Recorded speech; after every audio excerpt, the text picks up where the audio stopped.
27 फरवरी भारत के लिए surprise day, मुल्की खुद मुख्तारी के दिफा के अज़्म की तजदीद का दिन। ऑपरेशन स्विफ्ट रिटार्ट के 6 साल मुकम्मल। पाक फ़ज़ाइया ने 27 फरवरी 2019 को भारतीय तीरंदाजी का तारीख साज दिफा किया।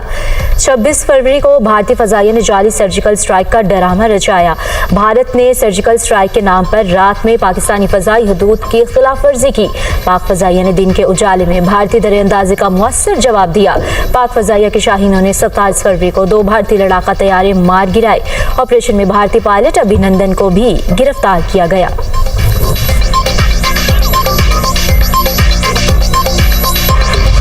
पुलवामा ड्रामा भारतीय हुकूमत और भारतीय फ़िज़ाइया की नहली और बुज़दिलाना हरकत का मुंह बोलता सबूत। 26 फरवरी को भारतीय फ़िज़ाइया ने जाली सर्जिकल स्ट्राइक का ड्रामा रचाया। पाक फ़िज़ाइया के शाहीनों ने दुश्मन को